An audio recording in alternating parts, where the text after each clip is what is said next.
Hello बच्चों, let's read this question. The question says, write the Lewis structure of SO2.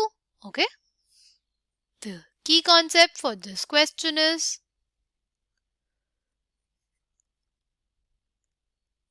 Lewis structure.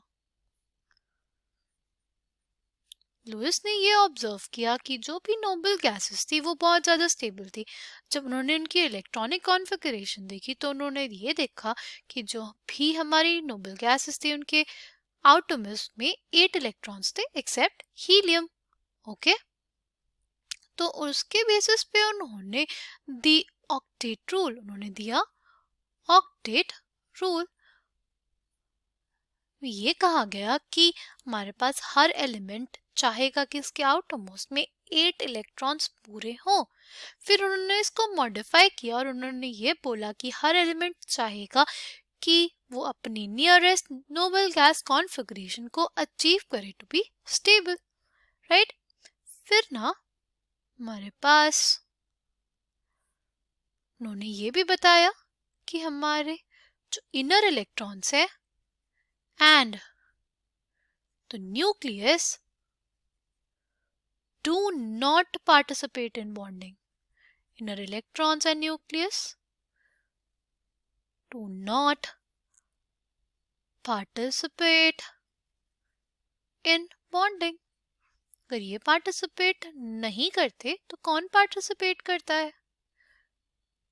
हमारे पास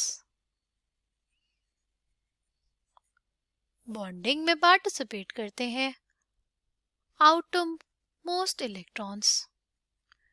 और इन outermost electrons के लिए Louis ने एक टर्म दिया.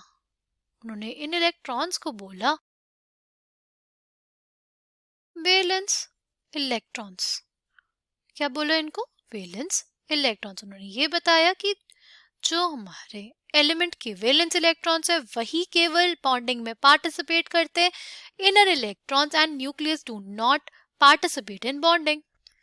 नाउ क्वेश्चन में बोला है हमसे कि हमें बनाना है SO2 का लुईस डॉट स्ट्रक्चर.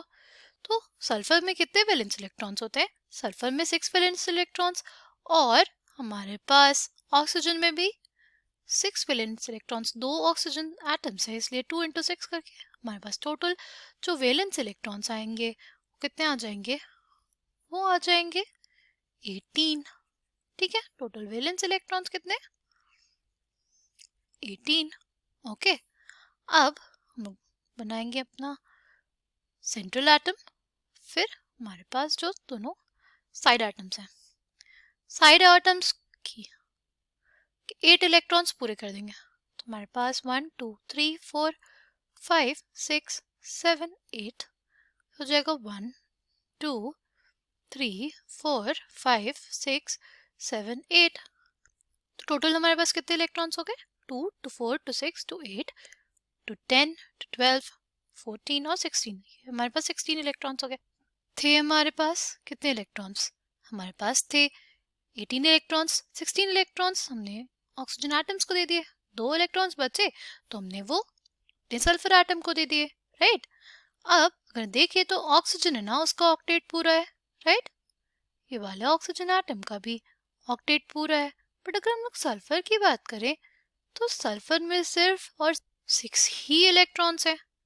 तो ऐसा क्या किया जाए कि हमारे पास सल्फर का भी ऑक्टेट पूरा हो जाए? तो ऑक्सीजन के इलेक्ट्रॉन्स हम लोग रिमूव कर देंगे और बेसिकली हम लोग उसको यहाँ पे कर देंगे. राइट. तो अब इसकी वजह से जो सल्फर है उसके पास भी 8 इलेक्ट्रॉन्स. 1 2 3 4 5 6 7 8. ऑक्सीजन के 8 इलेक्ट्रॉन्स और ये वाले ऑक्सीजन एटम के भी 8 इलेक्ट्रॉन्स. तो बेसिकली हमारे पास जो स्ट्रक्चर आया कैसा आ जाएगा? वो आ जाएगा हमारे पास S डबल बॉन्ड O. यहाँ पे ऑक्सीजन एटम के ऊपर 6 इलेक्ट्रॉन्स, ये वाले ऑक्सीजन एटम के ऊपर 4 इलेक्ट्रॉन्स. राइट. नाउ अगर हम लोग बात करते हैं हमारे पास जो सल्फर एटम है उसके ऊपर भी 2 इलेक्ट्रॉन्स. अब निकालेंगे हम लोग फॉर्मल चार्ज, राइट। अब निकालेंगे फॉर्मल चार्ज। फॉर्मल चार्ज सबसे पहले हम लोग देखेंगे जो हमारा सेंट्रल एटम है उसका, यानी formal charge on sulphur.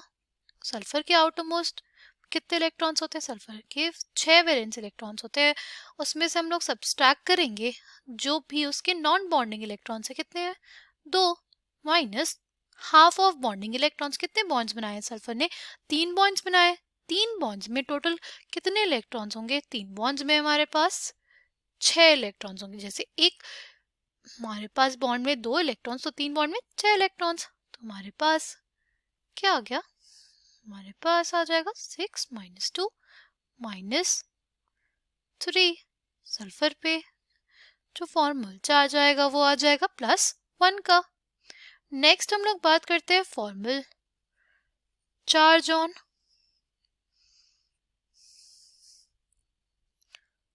Oxygen 1। Oxygen 1 कौन सा होगा हमारे पास?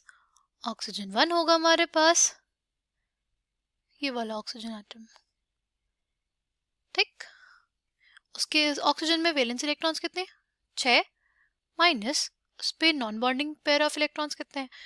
उस पे नॉन बॉन्डिंग इलेक्ट्रॉन्स हैं 6, राइट। 6 कैसे हुए आपको समझ में आया? 1 2 3 4 5 6। फिर हमारे पास हो जाएगा half of bonding electrons. Bonding electrons कितने हैं?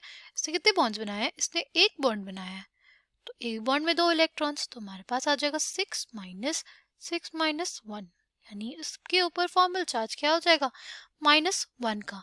फिर हमारे पास जो दूसरा ऑक्सीजन एटम है, दूसरा ऑक्सीजन एटम हमारे पास, इसको बोल देंगे oxygen 2। Formal charge on oxygen 2 क्या हो जाएगा? Formal charge on oxygen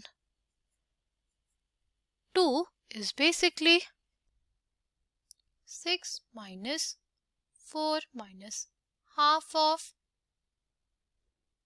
4।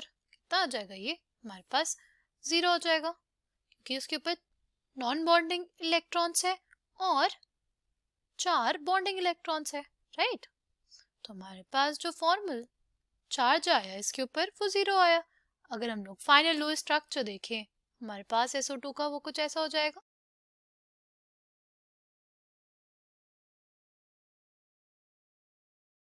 ये हमारे पास है Lewis dot structure for SO2.